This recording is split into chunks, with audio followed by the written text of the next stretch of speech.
Olá, alunos do terceiro ano do ensino médio.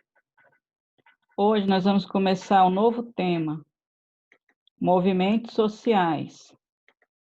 Nós vamos utilizar aqui a unidade 5 do livro Sociologia para o Ensino Médio. A unidade 5, ela fala sobre direito, cidadania e movimentos sociais. Então, aqui começando a introdução, nesse capítulo 14, nós vamos ver a história dos direitos humanos, né? Na sociedade atual, os direitos básicos do cidadão devem ser garantidos pelo Estado. Por isso, a gente tem a Constituição, né, federal de cada país.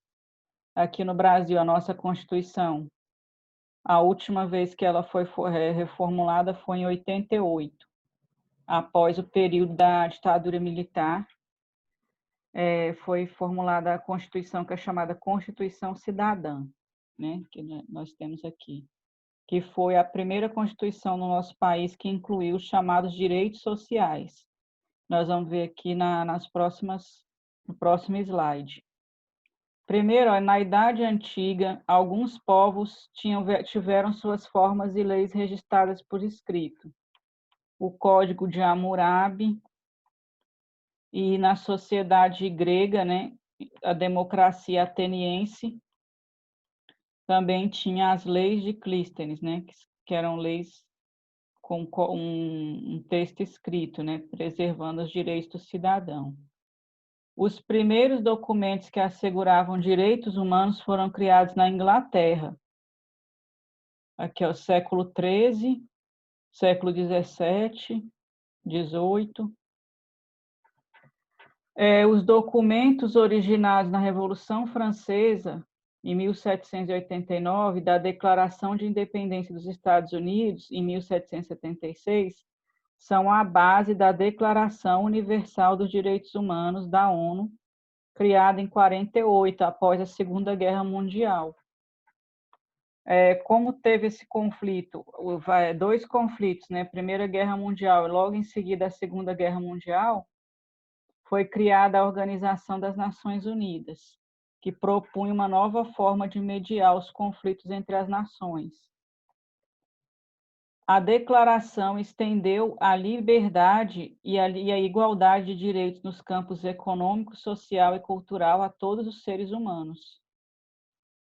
No final do século XVIII e início do século XIX, a igualdade propalada por muitos era uma grave ameaça aos privilégios sociais da burguesia e da aristocracia. Com a sociedade capitalista funciona e se desenvolve movida pela desigualdade, a liberdade é um valor que é apregoado como maior do que a igualdade. Na década de 60, o sociólogo inglês Marshall, ele classificou 3 tipos de direitos que foram criados ao longo da história. O primeiro tipo de direito foi os direitos civis. Foi criado no século 17 e 18, e ele buscava garantir a liberdade religiosa, de pensamento, o direito de ir e vir, o direito à propriedade, a liberdade contratual também. Essa cidadania era restrita, pois esses direitos não se estendiam a todos, né, da população. Então, esse aqui foi a primeira geração de direitos, os direitos civis. Aí, posteriormente, no século XVIII, foi criado os direitos políticos, que envolve os direitos eleitorais, direito de votar, de participar de associações políticas e de protestar.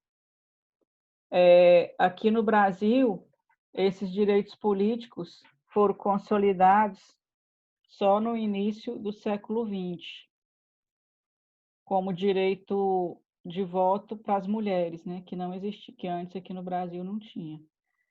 Aqui teve o movimento sufragista, né, no mundo inteiro teve o movimento sufragista, que era a defesa do direito das mulheres votarem. E aqui no Brasil, só no início do século XX que foi garantido esse direito às mulheres.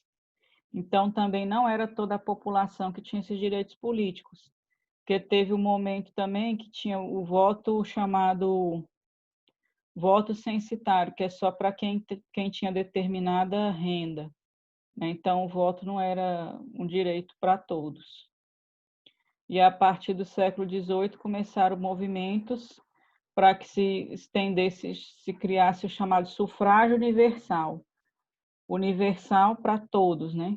Direito de votar. E os direitos sociais, que é a última geração de direitos que foi criada no século XX, é o direito à educação, habitação, saúde, transporte coletivo, sistema previdenciário, acesso ao sistema judiciário. No século XXI, direito dos idosos, mulheres e crianças.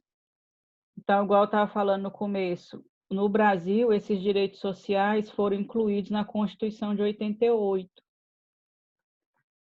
Em 1990, também aqui no Brasil, criou o Instituto da Criança e do Adolescente, né, que também está conectado com essa terceira geração aqui dos direitos sociais. E nunca tinha existido no Brasil uma Constituição, né, em defesa das crianças e dos adolescentes, e as constituições anteriores não incluíam esses direitos sociais, né? Os direitos civis, políticos e sociais estão baseados no princípio da igualdade, mas não podem ser considerados universais, pois são vistos de modo diferente em cada estado e em cada época. Cabe lembrar que há uma diversidade de sociedades nas quais os valores, os costumes e as regras sociais são distintos daqueles que predominam no Ocidente, que tem a ver também com a cultura de cada sociedade, né, de cada país. Aí, aqui no Brasil, a gente tem esse problema aqui das duas cidadanias, né? Igual eu falei, na Constituição nossa tá lá, os direitos sociais devem ser assegurados a todo brasileiro. Mas isso acontece? Então, os autores vão dizer, né, que tem a cidadania formal, que é aquela que está na lei, principalmente na Constituição, como aqui no Brasil, né, Constituição de 88, mas tem a cidadania real, que é a que a gente vive no dia a dia.